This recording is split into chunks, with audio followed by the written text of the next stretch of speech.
El estilo internacional es un estilo de arquitectura moderna del funcionalismo arquitectónico. Su primera aparición es en el año 1920 y se consolidó en el año 1932. Perduró hasta el año 1965. El principal objetivo de la Bauhaus, la casa de la construcción, era la renovación de la arquitectura, del mobiliario urbano y del diseño. Sus principales representantes serán los arquitectos Walter Gropius y Mies van der Rohe. Gropius fue el ayudante de Peter Behrens. Entre ambos, en 1910, construyeron la Fagusberg en Alfred an der Leine, proyecto que supera la fábrica de turbinas AEG, realizada por Behrens un año antes. Por primera vez se concibe la fachada entera de vidrio, mientras los elementos sustentantes se reducen a ligeras columnas de acero, eliminando los sostenes de los ángulos.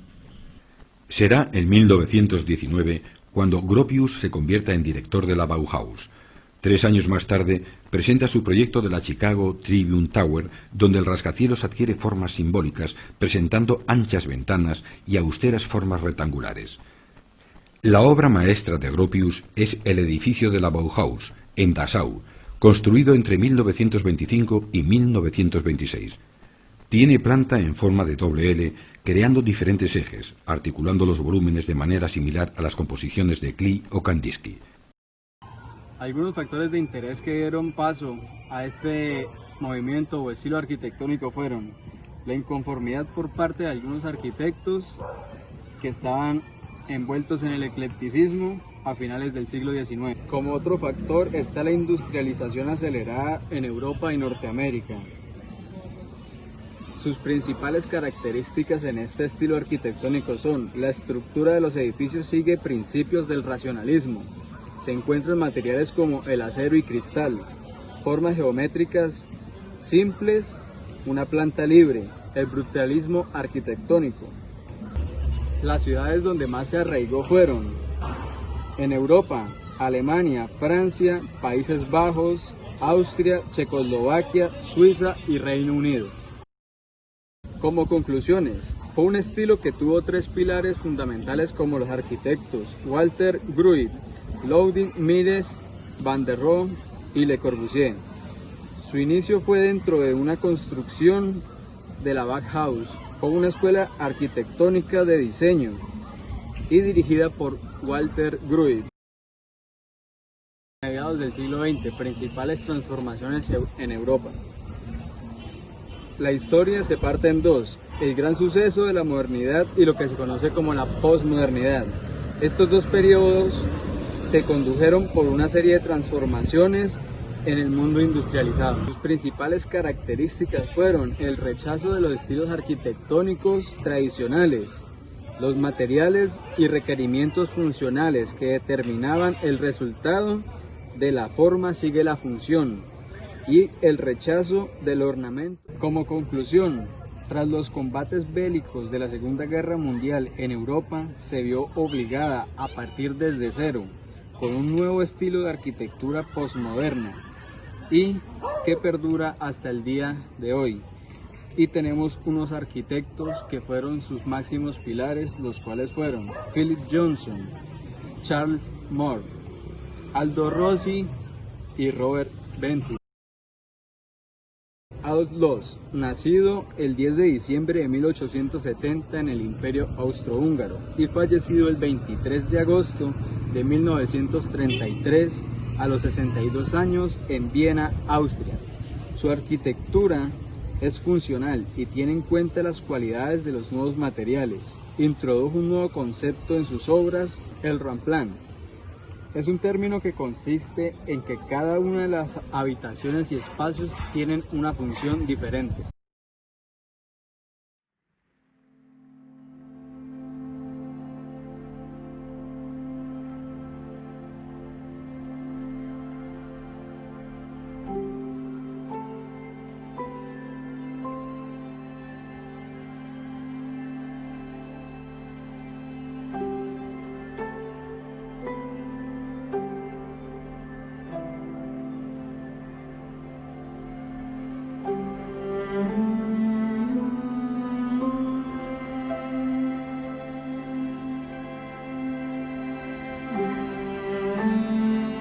Entre sus obras, totalmente vanguardistas y tendentes a la eliminación ornamental, se encuentran la sastrería Goldman y Sallach, también conocida como la Casa Loos, edificio situado enfrente del Palacio Barroco de los Hamburgo, por lo que establece una lucha visual.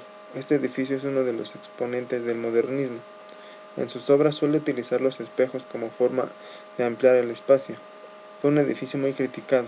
Como conclusión, fue el pionero del movimiento moderno que auspiciaba la desornamentación y la ruptura del historicismo, siendo considerado uno de los precursores del racionalismo arquitectónico.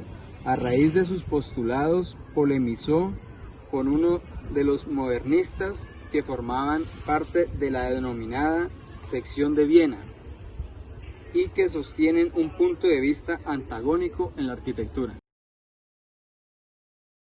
Bueno, yo vengo a hablarles de Tony Garner. Nació en Lyon el 13 de agosto de 1869 y murió el 19 de enero de 1948. ¿Quién fue él? Tony Garnier, él fue un arquitecto urbanista francés. Garnier es considerado el primer arquitecto urbanista del siglo XX. ¿Por qué fue considerado el primer arquitecto urbanista del siglo XX? Él fue considerado el primer arquitecto urbanista del siglo XX por crear la primera ciudad industrial en lo que conocemos como urbanismo social al estilo de las utopías.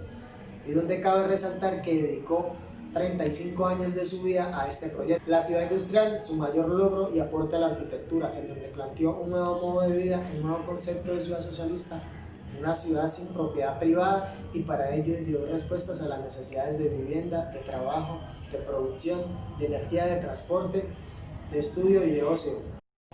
En conclusión, Tony Garnier nunca pensó en un edificio como un objeto aislado, sino que siempre tuvo presente la contribución de ese edificio en la vida de la ciudad, y que también el deseo de Garnier era construir un mundo donde la humanidad, la naturaleza y los objetos convivieran en total armonía.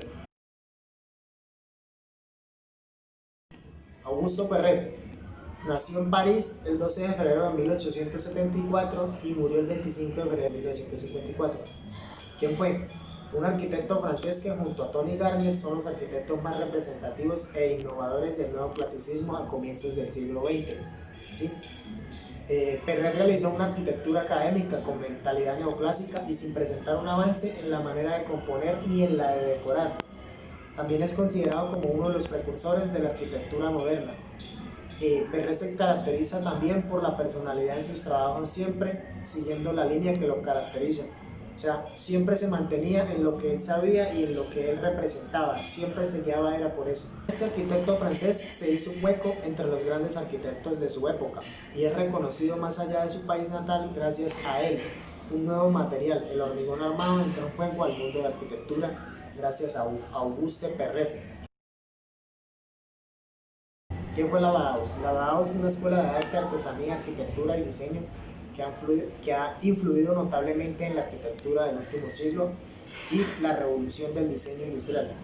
Fue fundada por el arquitecto urbanista y diseñador alemán Walter Gropius. En ella Gropius pretendía un nuevo gremio de artesanos sin las pretensiones clasicistas que querían erigir una arrogante barrera entre artesanos y artistas. La Bauhaus tuvo sede en 3 ciudades de Alemania. Entre 1919 y 1925 estuvo en Weimar. Entre 1925 y 1932 estuvo en Dessau, y entre 1932 y 1933 estuvo en Berlín. En conclusión, a través de su pensamiento se propusieron hacer un análisis detallado a la figura humana, su proporción y cómo afecta no solo a los edificios de alrededor, sino todo lo que hay alrededor en consiguiente. El resultado fue un libro que explora a fondo las medidas de todo en cuanto a construcción y arquitectura.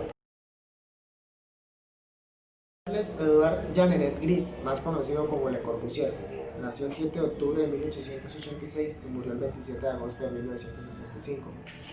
Un arquitecto urbanista, pintor, escultor y hombre de letras suizas. Le Corbusier es considerado uno de los más grandes exponentes de la arquitectura moderna, también uno de los arquitectos más influyentes del siglo XX, además de ser uno de los más grandes renovadores de la arquitectura moderna.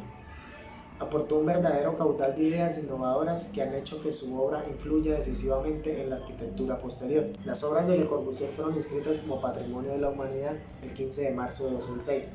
Le Corbusier, además de ser un gran arquitecto, pintor, escribió varios libros en los que ejemplifica sus ideas mediante proyectos propios, pero su aporte a la arquitectura teórica e investigativa sin duda alguna fue el modulor, que era su sistema de medidas desarrollado por él y sus extensos estudios. Arquitectónicamente hablando, Le Corbusier es conocido por su definición de la vivienda como la máquina para habitar.